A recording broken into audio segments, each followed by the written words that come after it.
Hey guys, so I'm here doing a playthrough or a talkthrough or a talkthrough. We'll call it a talkthrough of the first Group B piece in the initial grade of the brand new Trinity drum kit syllabus 2020 to 2023. So this is a funk style. It's called Grand Funk. It's by Mike Osborne, and let's talk about it a little bit. So if you're not aware, there's two groups in a drum kit, a Trinity drum kit exam. You've got your Group A pieces that have backing tracks to them, and your Group B pieces that are solo pieces. There's no backing tracks. So this will be a piece, if you choose it, this will be a piece that has no backing track. So we've got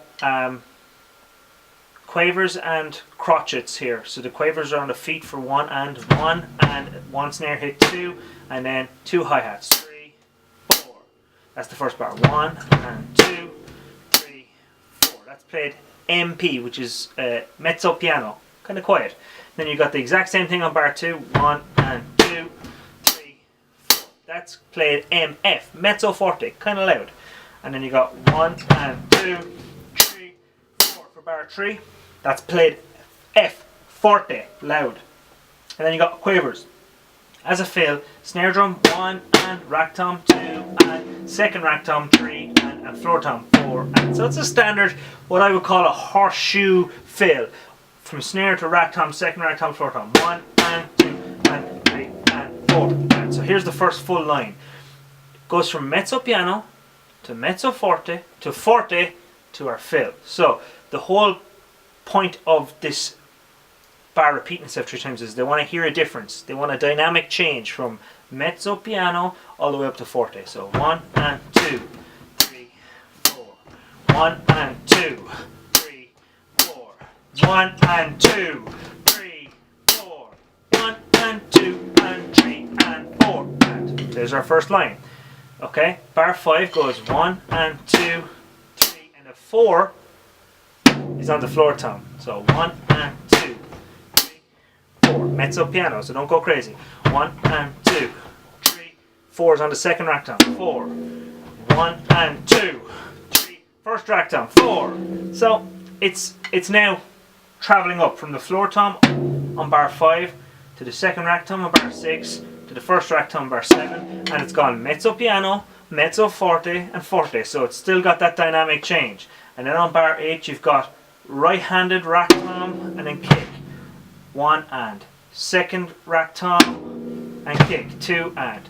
Floor tom and kick. 3 and then a crotchet on 4 with the left. So it's 1 and 2 and 3 and 4. So here's the second line. 1 and 2, 3, 4. 1 and 2, 3, 4. 1 and 2, 3, 4. 1 and 2 and 3 and 4. Okay? And again, mezzo piano, mezzo forte, forte. Okay. Our B section starts on bar 9, and we start with a bass drum and a crash. 1, 2, 3 and 4. So watch out for that. And on the hi-hats has no bass drum underneath. It doesn't go 3 and. It goes 3 and 4. Try that again. Bar 9. 1, 2, 3 and 4. Sound good? Bar 10. 1, 2, 3 and 4. Again, there's no bass drum on the end. 1, 2, 3 and 4. First sign of semi-quavers. 1 E and a 2 and 3 and. Bass drum. Drop fill again. 1 E and a 2 and 3 and 4. Okay, so let's try that line. 1, 2, 3 and 4. 1, 2, 3 and 4. Oh, I messed up.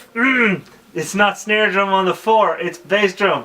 1, 2, 3 and 4. Oh, habits die hard. Okay, watch out for that because it got me. That bar 10, that 4 is not a snare like I was playing it. It's a bass drum. 1, 2, 3 and 4. 1, 2, 3 and 4. 1, 2, 3 and 4.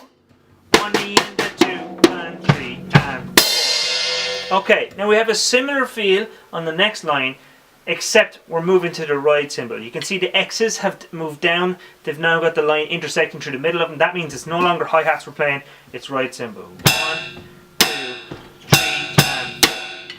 This might find you might blah blah blah. English is hard. This you might find a little easier because you have got a right cymbal over that bass drum on the and 3 and. So the bass drum likes it when there's a hi hat over, and a hi hat likes it when there's a bass drum underneath. 1, 2, 3, and 4. 1, 2, 3, 4. 1, 2, 3, and 4. Then you got a 1 and 2 and fill. Snare, rack tom, second rack tom, floor tom, and you have to use those hands because they're written in right, left, 3. And that has a gradually getting louder sign there up to FF, fortissimo forte, very loud. 1 and 2 and 3, 4. Nice and loud on that last hit, so they know that you know that the dynamic is supposed to go louder. Okay, so that's the play through for the Grunk Funk.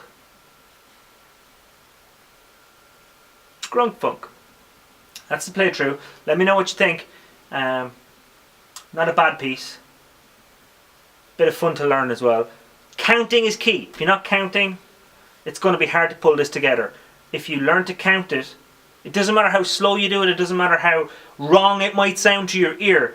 If you're counting, then you can pull it all together once you get good at it. If you're not counting, it's always going to sound loose. Do your best with it. Let me know how you get on. If there's any pieces in particular around these grades you'd like me to look at, let me know and I'll jump to them. Let me know if you're enjoying the grade, and yeah, I'll see you guys on the next piece. I'm going to do a playthrough now of that in time on a separate video, so look for that, and I will see you in the next video. Bye.